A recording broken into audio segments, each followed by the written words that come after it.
typically we caught sockeye salmon up there. But there was one time where this was my first year. We're fishing. It's like pitch black. We got these lights on, so it's kind of harder to see. I'm tired as hell. And this big old Chinook king salmon comes over. And it was like probably a 20, 25-pound fish. So it's big, right?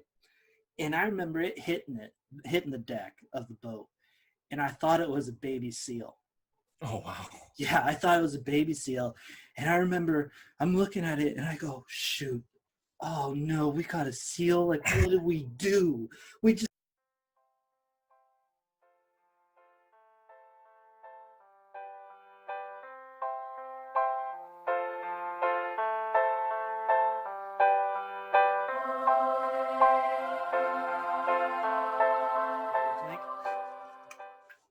Clink.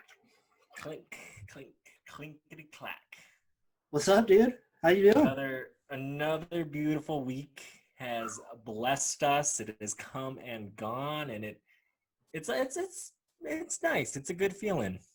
Yeah, right. It's totally new for me. This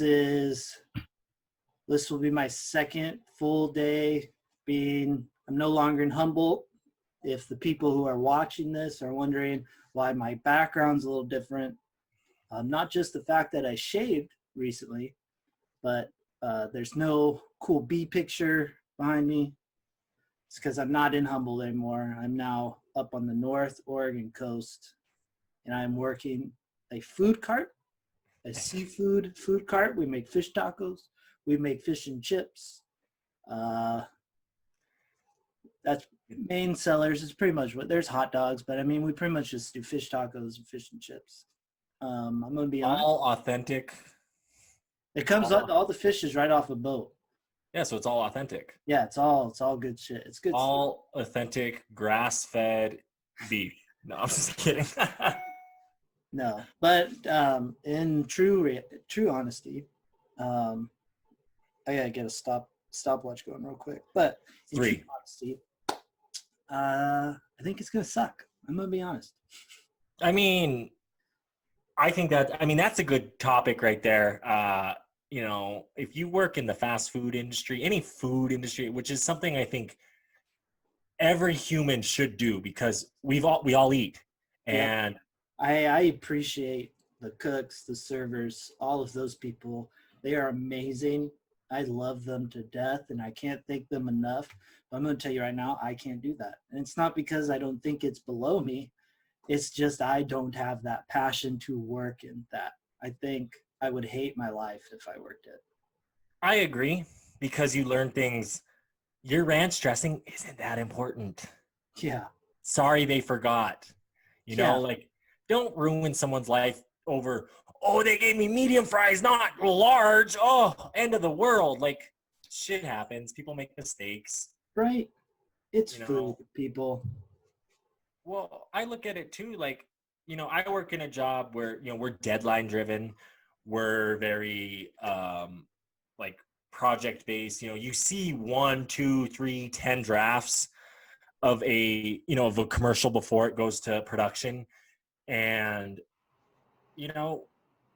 it's like, to me, how I look at that too is like, you don't get mad after the first draft and get yelled at by your boss and this and that. They say, go fix these things, do this, So when you order food, like, just big, hey, like, no rush, but, I wanted ranch, and I hate eating dry chicken tenders because, all America's eating is chicken tenders anymore. Yeah, right. Or chicken wings. That's all it is. Same thing. Chicken. Yeah, chicken with and then if you're not eating chicken, you're eating beef. And if you're not eating chicken, beef, you're eating bacon. And I made some bacon last night, and it was really good. I got this little skillet.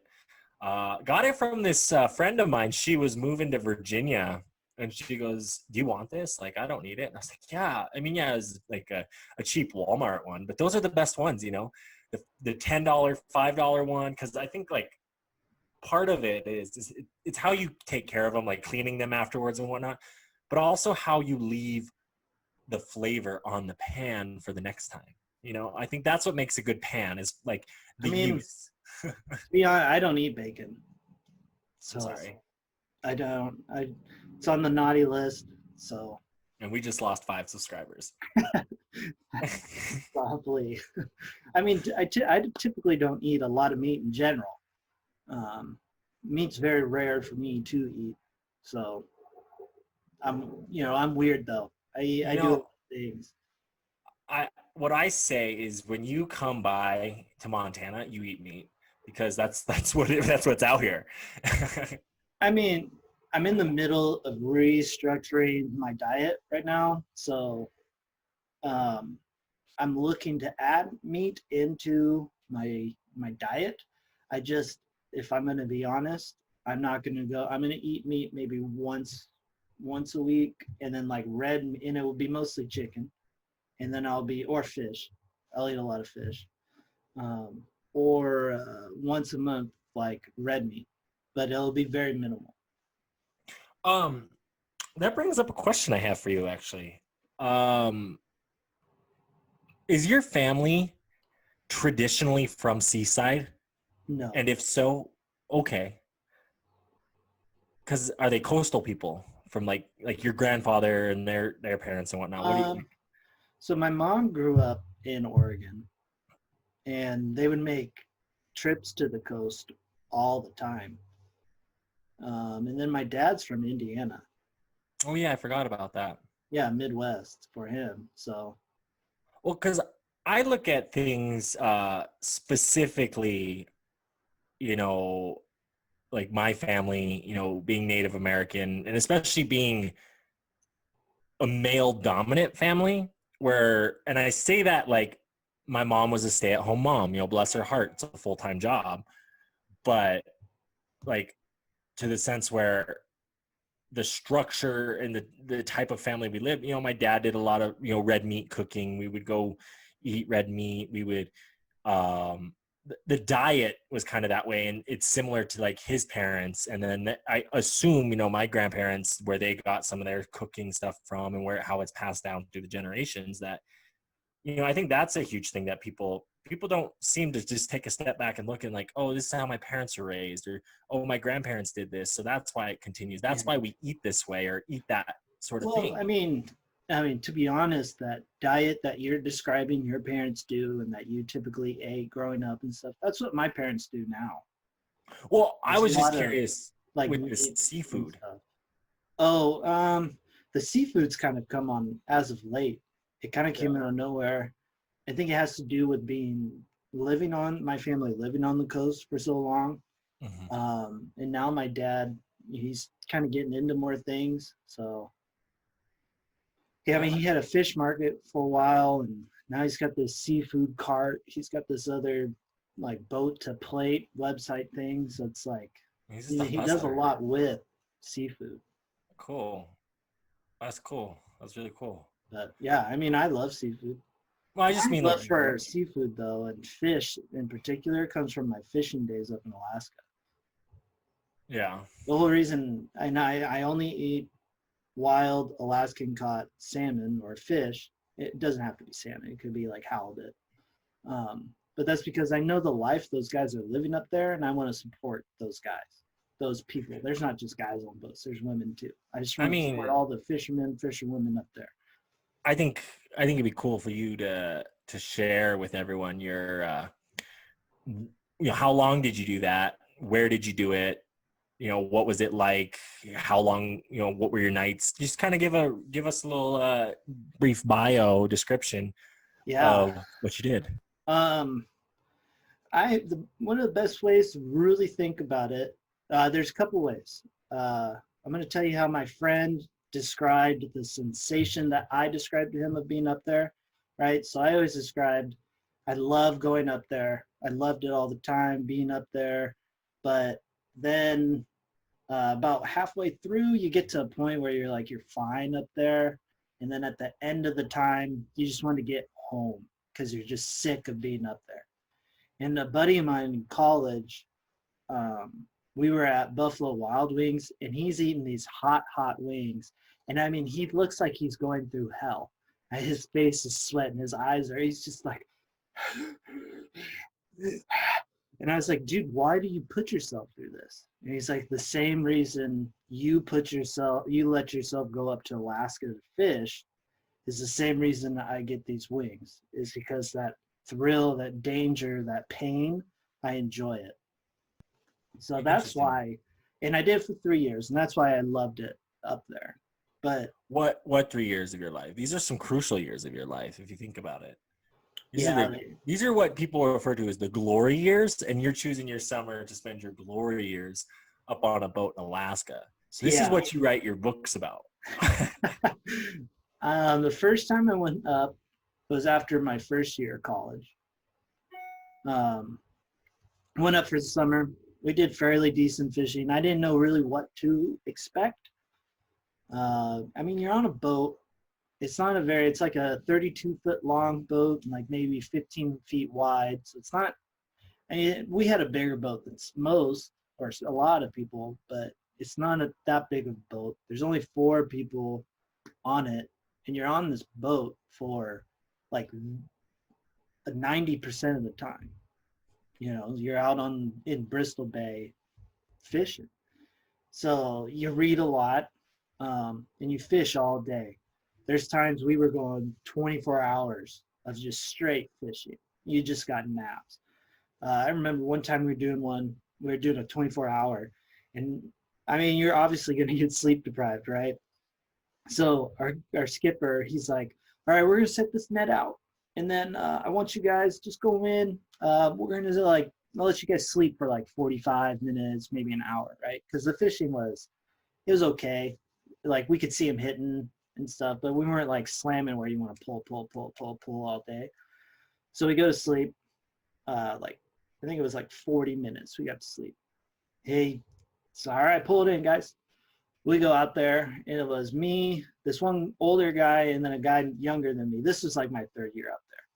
But we were up there, and the older guy, him and I are working the same side because we pull in the net while picking fish. The guy on the other side of the net, all he did was pick fish, right? He didn't have to worry about the reeling in the net, which was fine because he was more of a novice anyway. And for people listening, picking fish is literally pulling them out of the net. Yeah, it's literally just they're hanging in the net and you just pop them out. You can do little shimmies, you just pop. I mean, you're getting yelled at. You gotta be going. But so we're sleep deprived, right?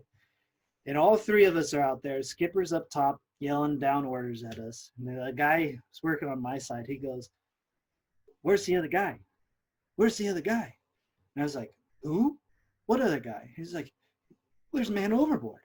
There's a man overboard." And I was like, "What other guy, man?" And he just looks around, and then he looks at me again, and he goes, "Oh, never mind. I screwed up. We're good." Just start going. We're like so sleep deprived. And he's thinking there's another guy. He doesn't know where. And then all of a sudden I start thinking that we had this mystery guy on our boat. Oh, no. So him and I are like freaking out. And then we like hit this moment where it's like, no, we only have had 40 minutes of sleep in the last 24 hours. So, but That's I mean, funny. and then another time we were night fishing, and typically we caught sockeye salmon up there.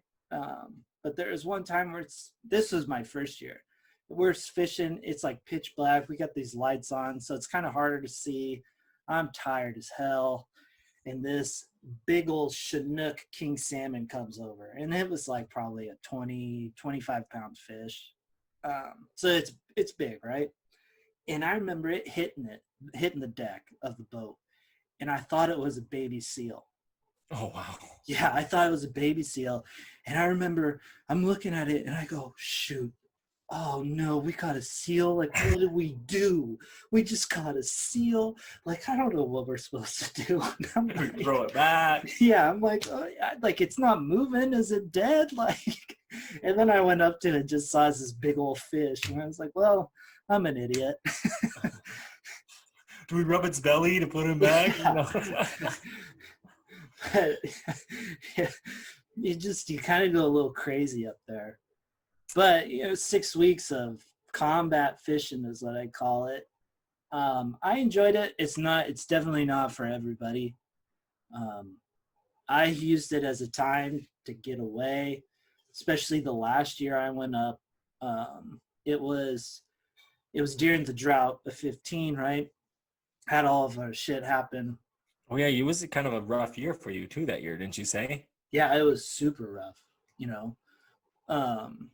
Because all that shit happened to me in the fall. I left the fraternity. I moved out of the house I was in and got a place by myself. Newly single. The crib, right? The crib. Yeah, the crib. And then, well, you moved in later that year, but before, I moved in there, I basically excommunicated myself from like everybody I really knew outside a handful of people. It was like you and Michael Drake. yeah, Michael Drake. And that was really kind of it. I didn't talk to like anybody. And then the end of that year happened. Towards the end, I got asked if I wanted to go up, and I said yes, please, because I can throw my phone away. I can put my laptop. There's no Wi-Fi. I just get some books that I read in my free time, and I focus. I just like cleanse myself for 6 weeks up there, and then I got back, and that was the first time I went out to Montana. See you. Yeah, actually, that was a good segue. I was thinking like, man, how are we going to bring this story to an end, conclude it? No, he's talking too long. I'm just kidding. No, man. Then after that last year, that was that summer, went out to see you in Montana for the first time. Went to Yellowstone for the first time. Went to Glacier for the first time.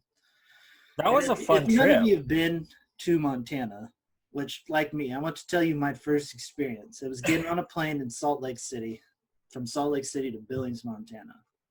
I'm putting my backpack up in the overhead bin. And this guy, well, he sees me struggling. I'm trying to fit in. I'm just kind of struggling. This guy walks by, and he goes, well, it's like trying to fit a hog in a tight hole, huh? And I looked at him. I was like, what? What does that even mean? And I honestly thought about grabbing the bag and walking off the plane, because I figured if everyone in Montana is like this guy trying to fit a hog in a tight hole, then I'm in trouble. I know that was the first thing you told me when you got off the plane too, and I was just like, yeah, we have those here, and like you have, yeah, Montana's Montana, but I think we're balanced enough, We don't got too many, hillbillies to normal people. Our ratio is about 50-50. You go down to the south and you might be a little bit higher or lower depending on where you're at. You might go to other places in Montana and feel, oh, there's more of that, that type of folk here. Yeah, where you're like, I've never touched a hog, I think like it's interesting. It's fun. It's cool. Yeah, that was a fun trip because you got into Billings, and I forget what we did that day, but that next morning we woke up early and we did the Beartooth Pass. And for those of you who have not done the Beartooth Pass, it's one of the most beautiful drives in America, and we'll stress this every time it comes up in conversation, because it is to me it's a special place. Literally last episode, if you guys haven't been listening, last episode we're going into a lot more detail about it. But yeah, it's beautiful. Did that early morning drive, sunrise, animals. You're one of the only people out there, so that was a cool experience. And then you enter the park there, and we did the whole drive around the park, where you go in Cook City, you drop down to Canyon, and from Canyon you go to Fishing Bridge over to West Thumb up to Old Faithful, and then straight on north out through Gardner. And that was a beautiful drive. That was just kind of like hey, we can do this in a day if you're interested. Yeah, that was when we did Yellowstone in just one day. Yeah. And, that's the thing is people ask me, like, how can you just go to Yellowstone for a day? It's so much. And it's like, I've done the camping. I've done the day trip. I've done the couple hours in the park. I've done 4 days in the park. I did teacher trainings in the park, or not teacher. Well, I helped train other National Park Service people about native cultures in the park. It was kind of cool because that was early March we went out there. So it was still kind of snowy. So a lot of the stuff in the park was closed. A grizzly bear walked right through where we were staying. There's paw prints and stuff all over, and kind of one of those experiences that you look back and you're like, wow, I actually I gotta voice my opinion and my word. These people who are leaders in our national park system were looking at me for direction of how to handle and deal with native peoples. And how is it, 21, 22-year-old kid at the time, like, oh, whatever. I'm 25 now, that's 3 years ago. But it's kind of one of those things that was fun. We'll get into that. I'll talk about that some other time. But yeah, we did that. And then we actually ended up staying in Sealy that night. And then from Sealy Lake, we drove up to Glacier. And that to me was, I've done Glacier before that. I did it once with my parents, and I did it once with an ex. But we kind of did a trip, and I'll let you go ahead and tell them your first experience at Glacier Park, if you have any. I mean, yeah, that was when we did Logan's Pass, and that's when we saw that bear that was really close. I actually have a picture almost ready to go that we can show people here. Is this the one with the girls in it? No. We did that. We had the video of that. Oh, cool. I have a whole video of that first trip to Montana. It is beautiful. It is on our YouTube page where you will see true.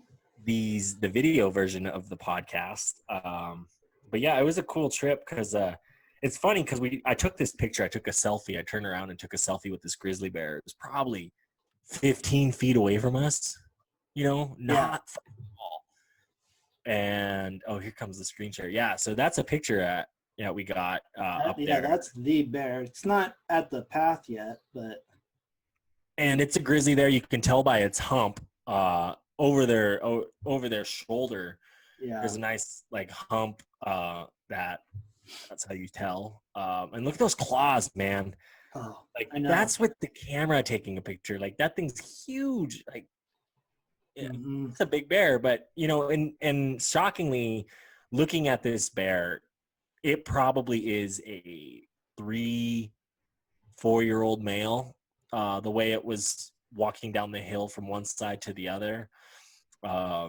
He looked younger. He was kind of on a mission looking for berries and stuff and bugs and the little things that bears eat. And yeah, that was super cool because that was when we saw it as we're coming down from Logan's Pass, because we went to Hidden Lake. We went all the way to the lake that time.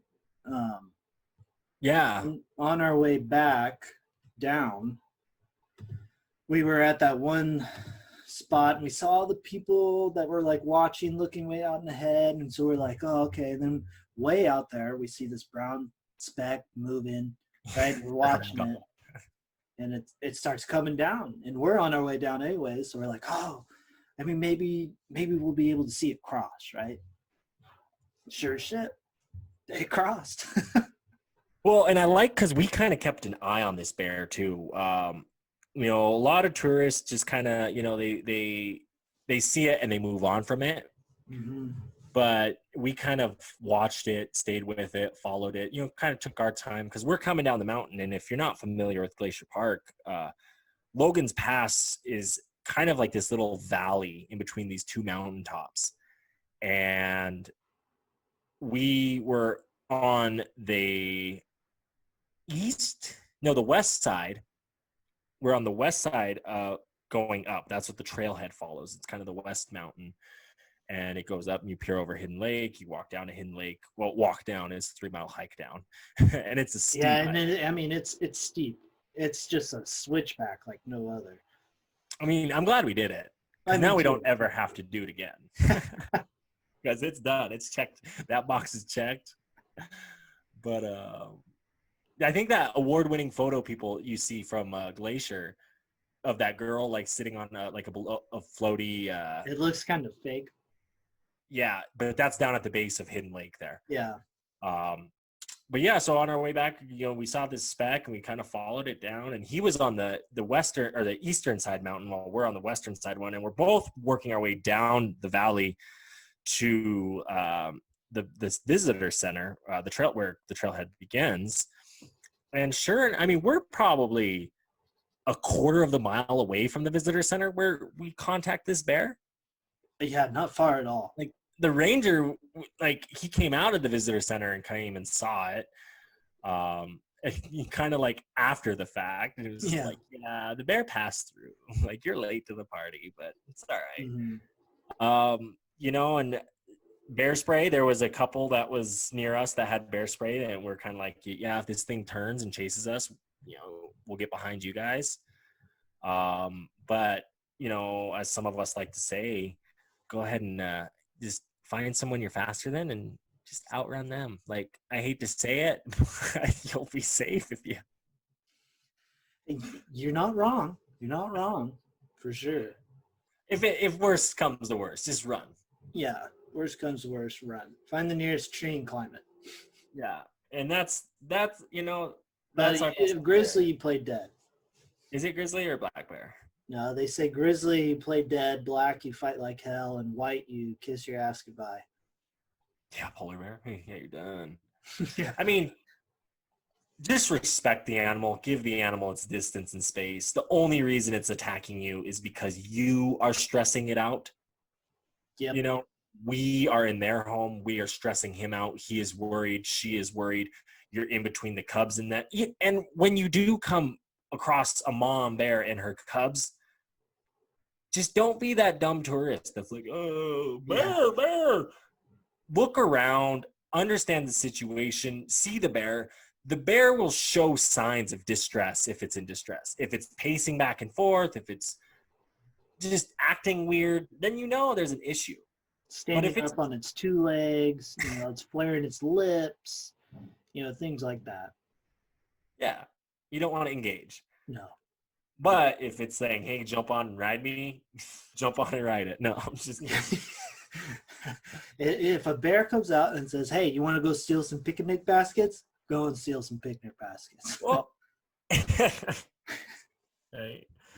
Oh, man. You say that, but then there's that one guy out there who's all methed out or something. It's like, the bear said picnic baskets. Yeah, that guy has a movie. It's called Grizzly Man. Yeah. No, the other thing, too, that people don't realize with bears is, with my familiarity with Yellowstone Park and going to Yellowstone Park and watching bears, the more cars that show up to a spot that is in sight of a bear, the more it bugs them and stresses them out, and the more they tend to hide. So the more people that are getting out of their cars, standing by the side of the road just to take a picture of a bear, the bears will go into the woods even more because they want to be isolated. They don't like that. They don't, we're stressing them out. We're bugging them, especially, in the spring when they came out of hibernation. They're far removed from people. It's just be respectful of the animals. And I can't stress that enough, just respect them. Yeah, no, all animals, not just a bear, right? No. Everyone thinks a bear will eat you, right? It's the only thing that will eat you. No, I mean, eat you, yes, but you stress out a buffalo, it's going to mess you up. You stress out a elk, it's going to mess you up. Just a deer. Yeah, a raccoon. Like, don't be. Think of yourself if you were that animal, right? Yeah. Like, yeah, when you're going and you see people coming flocking around you, you're going to be upset, right? Like, just let it be. It's cool to take pictures of it. Totally is. Not saying never take pictures. Don't take video. Just don't try and pet it. Don't get too close. Let it do its thing. Like, the safety behind the distances the national parks provide, stay 100 yards away from bears, stay from wolves, stay 25 yards away from bison, things like that, that is specifically designed for your safety it is designed so that the animals don't stress out. It's for their safety as well, and just think about your house. Do you want 15 cars pulling right up to your driveway and all looking in the house to see if you're home? No, No. you get a little worried and anxious. Mm-hmm. Mm-hmm. Yeah. But But yeah, that was Glacier. That was that first day, which actually was a really good day. it Uh, was.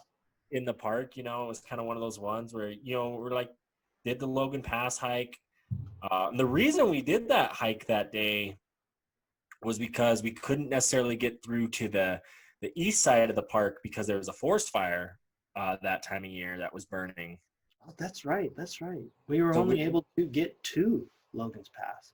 yeah, so I think that's what forced us to walk down to the lake, down to the Yeah. bottom. Like, well, yeah, what might as well.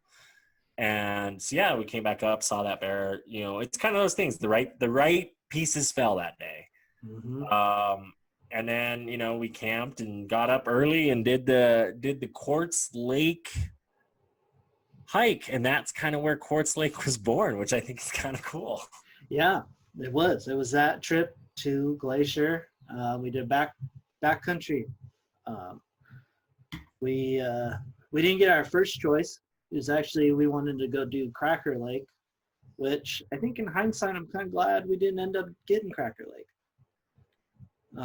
that time, because we ended up Yes. going out to Quartz Lake and had a blast. Oh, it was good. We hiked in, saw some wildlife, saw Quartz Lake. There was another set of campers that camped where we camped, but they were kind of off in their own little tent. They didn't Yeah, talk to us. They did their own thing, and that's fine. People do that. Sure, we're in the backcountry. That's why people go to the backcountry. yep. um, No, but it was yeah, a good time.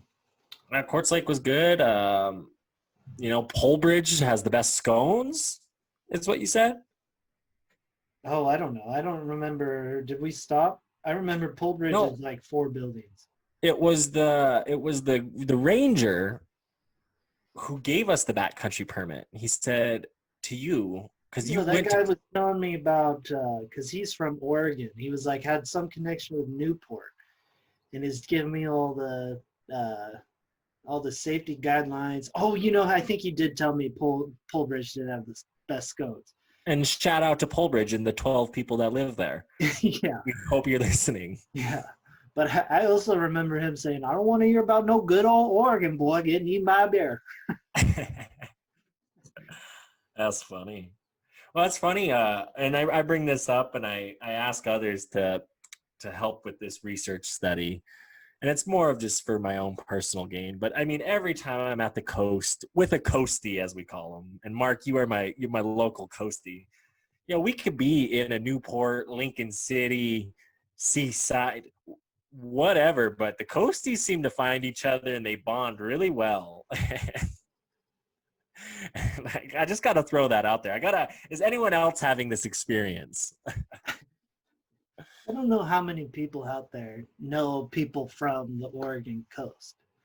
Because in all reality, there aren't a lot of people that live on the Oregon coast. No. I think the biggest city on the Oregon coast is Newport, and that's not that big of a city. So It would either be them or Astoria. yeah, it would be them. Astoria, maybe Tillamook. maybe Coos Bay. No, Coos Bay is small. Yeah. But that's how small this is, guys, if you Yeah. don't know. If someone knows, go ahead, email us at quartzlakeproductions@gmail.com. You can go ahead and email us the answer to the largest city on the Oregon coast, because let's be real, me or Mark are not going to look it up because we rather have this debate about it and yell at each other. What about that other one? Yeah. But no, we're hoping to go to Glacier this year. I think I'm looking at it, and we don't need Wi-Fi. No. We just need a good computer, a nice camera, and some good microphone, and we can record one live for the people. We can get the actual sounds of a babbling brook in Glacier National Park and bring it live to you.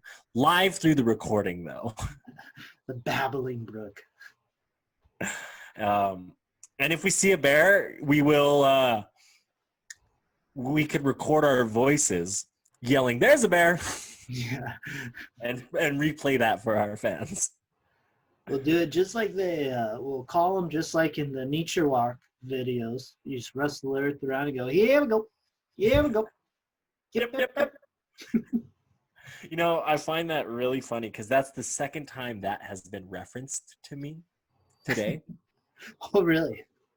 Yeah, I was on the phone with my cousin Jared earlier, and we were talking about the AC in my car because the AC's out. It's that new YF AC coolant. It's highly flammable, so that's why it has to be done by professionals. It's a really expensive fix, but if we have anyone that wants to sponsor me, sponsor the rugaru, you know, we'll happily take a new AC recharge, whatever we have to do. But he used that same analogy to describe the AC coming out of the car. Here we go. Up, up, up. I find it very funny. Here he comes. He's coming up the stairs. He's actually here. Oh, the man that we were just talking about is walking up the stairs? He's walking up the stairs, and he's telling me he does not want to be on the show. He does not want to be on today's episode. That's a bummer. He could be the first guest star of the nation's best podcast, Quartz Lake Productions, The Shit Show. I mean, Wandering Ways. Wandering Minds. Minds. The Shit Show. No, yeah. Just kidding. That's the official title. Yeah. This episode of the podcast is brought to you by Quartz Lake Productions. Quartz Lake Productions does a variety of different things about nature, from videos to pictures to this podcast that you're watching, with the hopes and dreams of trying to help Mark eliminate some of that student loan debt. Enjoy listening. But to give the people, as we're sitting here kind of more talking, we got things going on. I'm going to play the video of that first time in Montana, me going out to Montana. For the people that, we're going to talk through it, but for the people that haven't necessarily or aren't watching this, they're just listening to the audio, this video is on our YouTube page, so make sure to check it out. This is one of the first videos I've ever really filmed or edited myself, singing with a GoPro Hero 4 or whatnot. We're not going to play any music to it, so that way you guys can all hear me and Mr. Zachary 250, although he's on the mute right now. But he'll be joining us here soon again.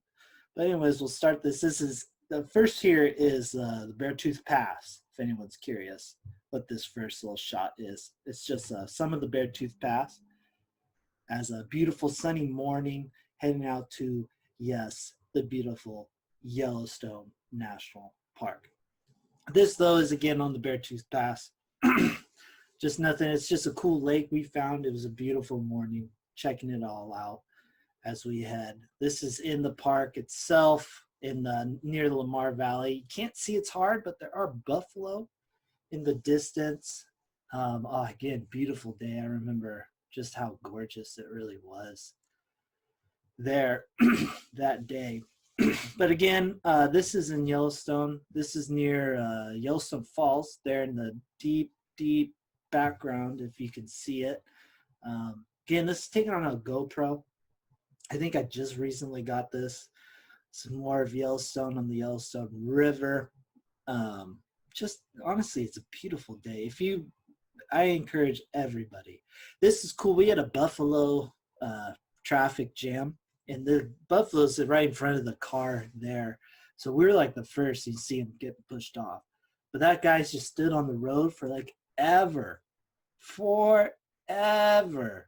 The guy in the car got mad at us though, because we started moving, and as he like honked and yelled at his eyes, "Stop!" Which was awfully. I think that bison actually, I think he came back to the road like later on. too. It could have. I mean, it was funny. Here's some of the hot pots. Yeah. Some good old hot pots. You experience those in the stone. Yeah. Yeah. But Don't jump in. You will die. yeah, hot. It's not hot spring. It's a hot pot. Very, very hot. This one, probably you'd fry. Yeah. And this is over by Grand That's Prismatic. the Firehole River right there off to the left. It's gorgeous. Beautiful. And if this is just audio only, we're looking at these beautiful colors of Yellowstone, the reds, the blues, the yellows. Next scene, we're here in Glacier. We're hiking. We're on the Quartz Lake hike itself right there. We're going to the Quartz Lake, people. And it's just a lake. It's not as special as we make it, but that's the point, because you can make whatever place you want in the world special. So Quartz Lake is that place. Boom, you're going to hear it here first. Quartz Lake. Yeah. That's what's beauty is, right? Is things have different meanings for everybody. Quartz Lake is special to Zach and I. But it's really, you can have, your place could be, I don't know, your local grocery store for all I really care. If it's truly special to you, it's special to you. Exactly. I mean, there you can see we're at the top of the trail. You can see down into Quartz Lake. There was an upper and a lower and a middle. Yeah, here's some more of kind of rivers in Glacier. This isn't on the way to the Quartz. This is actually on the way to Logan's Pass. That's the McDonald River. Yeah. This is on the drive up. The reason why we're stopped here is because of that fire. They're only limiting people. So we had to sit in there. Luckily, it gave us a chance, get out, see the expansive. This is there's Hidden Lake actually right there now for people seeing in it. Again, look how clear that water is. It's found. Yeah, it's yeah, we found it. But no, the water up there is so clear too. I mean, there's the lake in it. Beautiful. How nuts is that? It's so you can see for miles underwater. And it's just a pretty blue. Such a pretty blue. But there's more Hidden Lake. Definitely go. That is something. It's I recommend it all. It's Glacier's, I think, my favorite park personally. The Western Montana is it is. It is nice, and that's the end of the video, right? Oh, I thought me waving at the end was the end. That's a different video. Oh, that makes sense. But yeah, top of Hidden Lake, that was beautiful hike. Yeah. Oh, that was the end. Well, now it is, but the music you guys didn't get to hear, which I don't think you guys care. It's decent. It's good. I mean, it was a fun trip, and we kind of recapped it for you earlier today, and I think. We've gone up to Glacier 3 times now together. Is that 3? Yeah, we went 15. First time we did Quartz Lake, that area. Second time we did 2 Medicine. That was when Vince and Phil. Yep, our friends from Germany. And Thea was with us. Yep. And then the next time was with Matt Buddy, and we did Cracker Lake.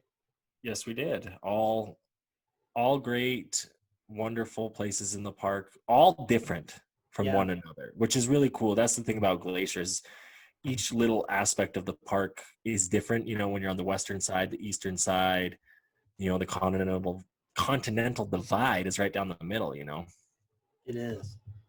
For the people right now, I'm actually going to get up a quick time lapse of Cracker Lake. Oh, that's that one, yeah. But Cracker, like, you can see like the western side, because Cracker Lake's on the eastern side, while Quartz Lake's on the western side. And you can really see like the difference in the mountains and how the mountains and plates of the earth formed. Yeah, and this water was so cold. Yeah, and it's like white. It's like a grayish white, blue sometimes. It's an interesting color. Look up pictures. Cracker Lake, Glacier National Park. It's really cool. The mountains that were at the end, like the way that Cracker Lake sits in that bowl kind of is just insane. I love it. I think, I'm thinking about it right now, and I think we tell the viewers, I would like to go. I know there's other lakes in that mini glacier area, hikes. I think I like that. I think it'd be fun to do one of those for the backpack on this summer. So we should look into that. Yeah. Either that or try and get some big, massive view, just crazy view. So Exactly. Well, I think we're coming up on about an hour. we're roughly at 40 minutes right now. But we do have things to get going. It's kind of a short one today, people. It's totally fine. We'll get another one in here too, just so I think our viewers can take this time to just think about the next 20 minutes that you thought you'd be listening to our wonderful voices. Take that for yourself. Go sit on a park bench and look at nature. Just look at it. Exactly. Enjoy it. Oh. Find some time. Enjoy yourself. Enjoy some time. I'm kind of guessing that was your final word, my guy. My final word is goodbye. But yes, that was. All right. Final thing for everybody is keep staying beautiful. You're all beautiful people. Stay safe out there. Check us out, Quartz Lake Productions. If you're looking for cool shit also, make sure you check out me, Reverend Marcus, the Reverend, doing cool things. I do a lot of cool things, so check me out. With that being said, stay amazing and beautiful, people. So peace out. Bye, everybody.